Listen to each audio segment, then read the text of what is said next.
Жыве Беларусь! Шановні сябры, вялікі дзякуй вам, потому что сапраўды в той страшны час, які мы живем, тое, што штотыдзень в Варшаве ёсць наш сцяг, ёсць беларусы, это уже вельмі важно для нашей нации. Я спачатку по тэме. Так атрымалася, што мне прыходзілася в Менску наладжваць і круглые столы, конференцию один раз проводили по дате 17 вересня. Организовывали мы национальные выправы в Катынь, которые достаточно долго прытрымаліся. Выступал я и на акциях Звёнска полякаў беларусаў, які организовал Анджей Пачобут в этот день. И скажу коротко, что 17 вересня Красная Армия оккуповала территорию Западной Беларуси.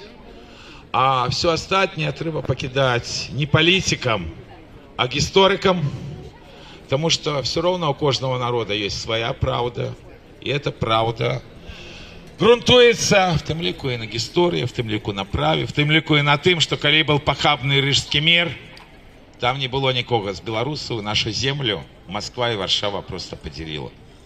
Про это так само не варто забываться, бо это было. Але ж, слушно тут Василь казал, что сапраўды великая дата была это обвешение нашего стяга и нашей погони державным стягом и гербом Республики Беларусь. И учора была важная дата в истории белорусского народа. 65 годов было бы Виктору Ивашкевичу, одному з тых людей, дзякуючы якім и сёння яшчэ Беларусь ёсць, и яшчэ не все белорусы рабы, хотя загоняют в рабство вельмі моцна, я про это буду казаць. Ён сапраўды зрабіў вельмі шмат, будучи еще лидером неформальных маладзёвых суполак, якія были практически по всей краине до стварэння Белорусского народного фронта. И практически всю организационную працу БНФ адраджэння якраз стегнул Виктор Ивашкевич вот этой уличной акции, якія вошли в историю. Гэтые выборы, якія проводились в 90-м году с фальсификациями, и гэтак далей, так. Это все якраз Виктор Ивашкевич, які не сдался в лукашенковский период, и весь час не только был в оппозиции, и он был главным редактором газеты «Рабочий», и за артикул про Александра Лукашенко стал политвязнем.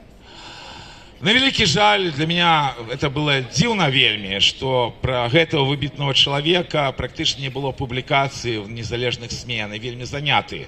А як не дзіўна, Фейсбуку его чамусьці звязваліся з чарговымі скандалами в Объединенных демократычных силах и іншай драбязой и бессэнсоўнасцю. И вельмі важный яшчэ один момент, который адбыўся на гэтым тыдні, и про які и белорусы Варшавы, и белорусы наогул и в Беларуси, и в розных краінах павінны заўсёды памятаць. Вышла Ольга Золотар, политвязень, про которую ведали, якую 4 гады незаконно трымалі за кратами, якая отседзела от звонка до звонка. Ни за что. Як яшчэ тысячи, уже десятки тысяч пошли белорусских политвязняў. 4 гады выкреслили з жыцця не только яе, але ж выкреслили з жыцця яе дзяцей. Яна была ведомая, Зенон Пазняк, якого вы все ведаете, нават прапаноўваў там обмен Ольги и Дениса Ивашина, вельмі ведомого таксама журналиста, аналитика и дзяча белорусского руха, на тых, кто в полоне в Украине с лукашенковского боку. Але яна вышла вельмі цяжкі час, потому что меня просто выкликало агиду тое, что я читал наконт чарговой отставки министерки, аж целой какой-то серьезной структуры, не знаю, для чего она была створена. Вось. И меня уразила найбольш реплика одного журналиста в Фейсбуку, что на недзе там недокладно сформулировала свои думки, и тому атрымалась такая каша. Мне здаецца, он помыляется. Нельга жить в хлусне, а не Лукашенки, а не в хлусне выборчего фарса 2020 года. И эта министерка стала министеркой только тому, что на белорусские национальные интересы всем плевать и на политвязняў, але ж яна активистка ЛГБТ+, и это вельмі подобается донорам, и за это платят гроши. Потом какие-то были скандалы, не знаю, какие там идейные могут быть разыходжання, але Вы что, не знаете, что такое белорусские турмы? Вот тут гучало имя Миколы Дедка. Почитайте, что Микола Дедок поспел до этого зневоления написать про белорусские турмы. И какая это допомога зневоленным. Коли за палітвязнів отказывают активисты ЛГБТ+. Беларусь в страшной ситуации. Это не Заход. И хоть минимум треба думать про белорусских палітвязнів. Хотя бы на взроўні того, что реально отбывается в Беларуси. Там идут не только катавания, там и сейчас еще идет переслед. В Темляку имкнутся менавіта по лидерах бить, как просто знизить их статус. Так нахрена? Рабили целую министерку. Ну, хочет человек читать лекции карникам лукашенковской системы по своей теме. Ну, ради бога. Это ж можно было и зрабіць. И, конечно, вельмі страшно, коли зараз, коли 30 годов уже банде Лукашенки, коли, здаецца, они здійснили все злочинства, которые только магчымы, только не перешли еще до массовых политичных репрессий, начинается вот этот гундеж про то, что перегорнуть какие-то сторонки, и что борьба бессенсовна. Борьба, она сенсовная. Бо на великий жаль нашему народу на Конована проскривило взваляться. На великий жаль. Бо мне, как белорусскому националисту, было вельми радостно. Именно это 25 жніўня мы с Виктором Ивашкевичем просто радовались. Как раз Виктор побег с нашим стягом до Верховного Совета, бо депутаты про его крышку забылись. Бо это треба было робить еще в жніўні, бо в вересне это уже просто чудом наш стяг стал державным. Виктор тогда и побежал, аж мы были абсолютно счастливы, потому что мы завоевали незалежность без крови. И у каждого народа, а тем больше у белорусского, якого знішали все 20-е стагоддзе, нема лишних людей. Так вот, то, что зараз робят с Беларусью, это абсолютно страшно.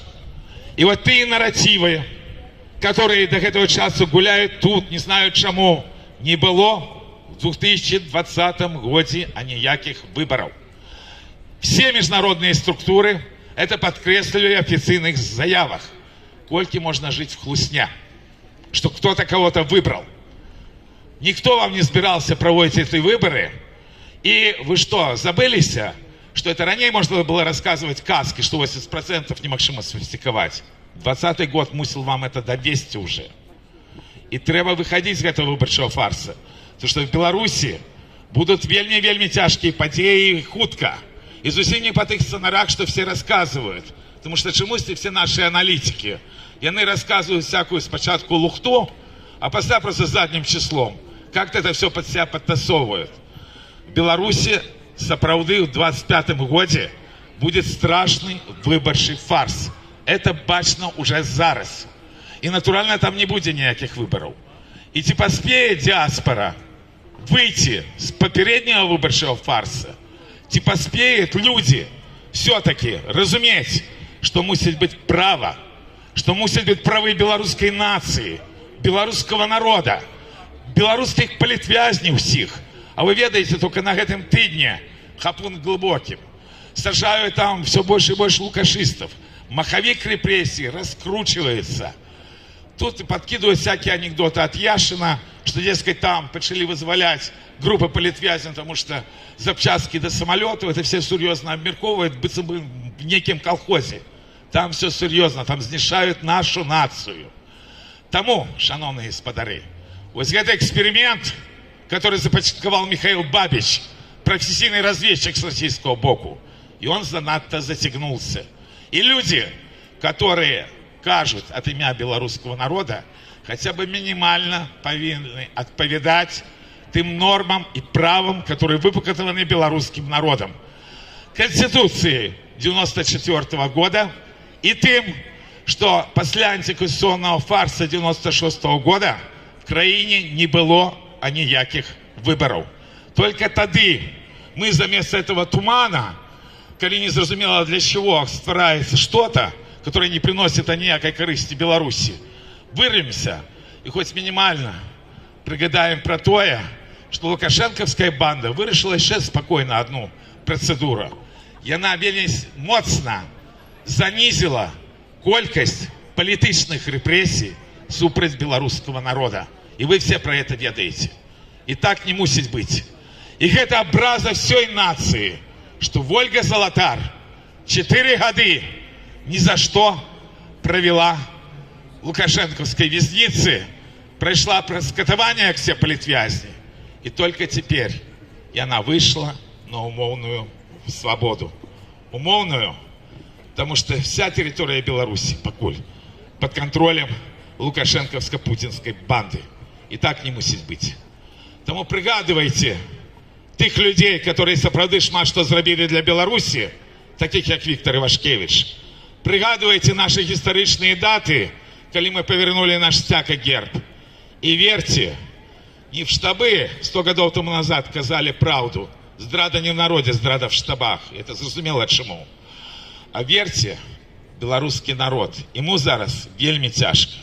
И трэба все-таки, так, вертаться до той страшной белорусской рэчаіснасці и разуметь, что не бывает травоядных тигров, и что ГБшные бандиты, калі им зараз дать перед их, яны уже перейдут до сапраўдных сталинских репрессий, калі будут уже не сажать, а забивать вельмі шмат белорусов.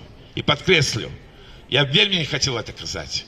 И пакуль іще белорусам на диаспоре можно оказать допомогу своему народу на батьківщині. По великому рахунку, это есть наш обовязок. Бо Беларусь жила, живе и будет жить.